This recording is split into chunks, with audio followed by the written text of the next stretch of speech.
Aqui é o professor Vitor Araújo. Vamos prosseguir agora com o teorema da decomposição primária.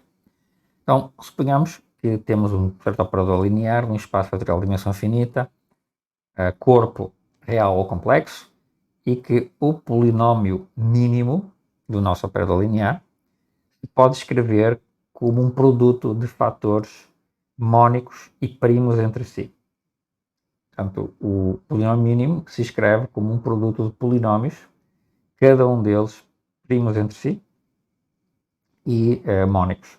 Tá? Por um lado, o polinómio mínimo já é um polinómio mónico. Bom, então eu posso decompor o meu espaço numa soma direta, onde cada fator, cada parcela da soma direta é o núcleo do operador Pi de T, em que P é um fator do polinómio mínimo, fator primo do polinómio mínimo. Cada fator primo calculo calculo a aplicação linear, né, aplicada a esse fator, calculo o respectivo núcleo e isso me dá um certo subespaço. E esses subespaços estão em soma direta e somados dão o espaço inteiro. Ok? Então eu decomponho o meu espaço numa soma direta de núcleos das imagens dos fatores mónicos e primos do polinómio mínimo, calculados no operador T. Cada um destes fatores, destes subespaços, este núcleo, é invariante por T, tem invariante, e cada PI, cada fator, é o polinómio mínimo correspondente ao meu operador T restrito ao espaço invariante. É I. Cada PI é o polinómio mínimo do T restrito a I. Okay? Para demonstrar isto, nós vamos definir Fi de x como o polinómio mínimo dividido pelo respectivo fator primo iésimo, pelo Pi de x. E notar que os Fi's são também primos entre si, pois os Pi's são primos entre si. Isto é fácil de verificar, isto é um teorema simples de álgebra. Segue pelo algoritmo da divisão e pelo algoritmo de Euclides que existem polinómios de tal forma que eu posso escrever, né, o meu Fi, posso escrever a identidade como combinação dos Fi's. Tá?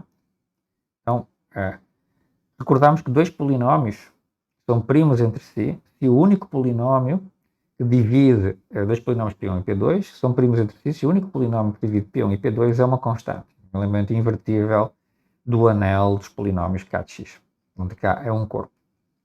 Segue do algoritmo de divisão aplicado ao anel K de x que todo polinómio mónico admite uma certa fatoração, P de x em P1, etc. Pk de x, onde cada fator é um polinómio mónico primo ou irredutível e a fatoração é única a menos da ordem dos fatores.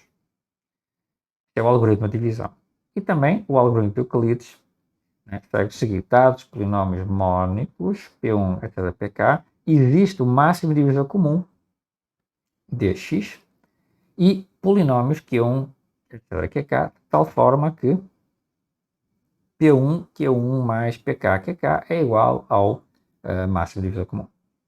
Okay? O algoritmo de Euclides, que vem da teoria dos números, se aplica diretamente no caso de anéis de polínómios. Tá? Então, combinando estas duas coisas, temos então que F1 de T vezes Q1 de T mais etc. mais FK de T, QK é igual à identidade. Consigo escrever, né, o F1 e o FK, como eles são primos entre si, consigo escrevê-los com uma certa combinação linear, F1 Q1 mais etc. F2 Q2 mais etc. FK QK, sendo igual a 1, né, no anel de polinómios. Então, substituindo a variável pela aplicação linear T, obtenho esta relação. Tendo definido esta relação, nós definimos agora o seguinte, definimos os EIs como um núcleo do P de T. E afirmamos que este núcleo coincide com a imagem do operador FI de T. Se isto for verdade, segue que E é igual à soma de E1, etc. mais EK pela igualdade que nós temos aqui em cima. E pela igualdade, pela decomposição da identidade que nós temos aqui em cima, e porque o EI, sendo o núcleo de PI igual à imagem do FI de T, né, se isto é verdade, né, eu aplico isto a esta decomposição que eu tenho aqui em cima, e concluo que todo o vetor V, todo o vetor do espaço, se escreve como uma certa uma soma, né, de imagens do FI e de T. Então, obtemos também a invariância do EI, porque o núcleo de P e de T sempre no seu espaço tem invariante. Podem verificar. Vimos isso num vídeo anterior. Para a igualdade EI, o núcleo de P e de T igual à imagem do FI de T, notamos que P de T vezes o FI de T, por definição, é igual ao polinômio, por causa da definição do FI. E, portanto, isto aqui se anula em T. Logo, isto significa que a imagem do FI de T está no núcleo do P de T. Então, a imagem do FI de T está contida no núcleo. Reciprocamente, se V está no núcleo do P de T, como o PI de X divide o F de J para J diferente de I, por definição do FJ, então o FJ em T aplicado em V. Ok? Porquê? Porque se o V está no núcleo do PI de T, então, como o PI divide o FJ, então o PI de T é um fator do FJ de T. Ok? Logo, quando eu calcular em V que está no núcleo do PI de T, então o PI de T vai se anular. E, portanto, o FJ tem que se anular porque o PI de T é um dos seus fatores.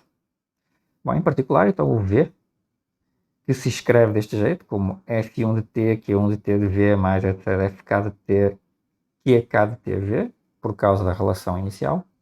Então nós podemos escrever isto, colocando em evidência o FI, podemos escrever isto como FI de T mais QI de TV, mais o resto da soma para J diferente de I. Mas nós já sabemos que para J diferente de I, o FJ se anula em V, quando o V está no núcleo do PI de T. Logo, o V é igual ao FI de T mais o QI de T vezes o QI de T, porque isto aqui sendo aplicado em V e, portanto, o V está na imagem do FI de T. Mostramos as duas inclusões, temos a identidade que nós queremos. Mais ainda, cada PI restrito a EJ é invertível. Porquê? Porque eu sei que existem RI e RJ de tal forma que a combinação RI-PI mais RJ-PJ é igual a 1. Porquê? Porque PI e PJ, quando I é diferente de J, são primos entre si. Então eu posso aplicar o algoritmo de Euclides. Logo, o V, substituindo o X por T, né, aqui eu obtenho a identidade igual a esta combinação. Portanto, V é igual a R de T, PI de T, V, mais RJ de T, PJ de T, V. Mas como o PJ de TV é zero, porque o V, né, está no EJ, então eu vou anular isto aqui, vou ficar com RI para todo V em EJ. Ok? Então, reparem que isto significa em particular que o V se escreve como RI de T, PI de T vezes V, qualquer que seja o V em EJ, ou seja, em EJ nós temos esta relação RI de T composto com PI de T é identidade. Ou seja, o PI de T tem uma inversa à esquerda. Mas o mesmo argumento pode ser invertido. Posso trocar a ordem aqui, eu tenho comutatividade, então eu tenho inversa à direita também. Então, o PI de T é invertível em EJ. Suponhamos agora que o V está na interseção do I com EJ, com J diferente do I. Queremos mostrar que ele tem que ser o vetor nulo. Então eu sei que o PI de T em V ele é zero, porque o V está no EI, o EI é um núcleo do PI de T, mas o V também está em AJ, onde o PI de T é invertível. Logo, a imagem inversa de 0 do PI restrito ao EI, deste operador, tem que se anular. Porquê? Porque ele é invertível, né? Ele é invertível no EJ. Então, o núcleo deste operador, o núcleo do PI de T, tem que ser 0. Como o I e o J distintos foram arbitrariamente escolhidos, provamos que não só o E é soma do E1 com o EK, mas a interseção dos EIs com EJs são apenas o vetor nulo, logo a soma E1 mais EK é uma soma direta. Finalmente, T restrito a EI, que é o T restrito ao núcleo de PI, tem um polinómio mínimo MI de x que tem que ser um divisor do PI de x, já que PI, por definição, anula o T no EI. Mas se o MI de T é zero, com MI dividindo PI, e o P é diferente do PI, então MI vezes o FI de T tem que se anular em AI, por construção do próprio MI. E também tem que se anular em cada EJ para J diferente de I, por construção do FI de T. Com o MI FI de grau inferior a M de T. Ou seja, MI FI tem que ser nulo, contrariando a minimalidade do MT. Okay? Portanto, eu teria que ter, se eu tivesse que o MI de T se anulava em T, com o MI dividindo TI, então o MI FI teria que se anular em AI e em cada EJ. E, portanto, ele teria que se anular em T. Mas então ele teria seria um polinómio de grau inferior ao MT de x, que anularia o T. Isso contraria a definição de polinómio mínimo. Concluímos então que o MI tem que ser igual ao PI, como a gente queria. Isto termina a prova. Temos a decomposição primária feita. Okay?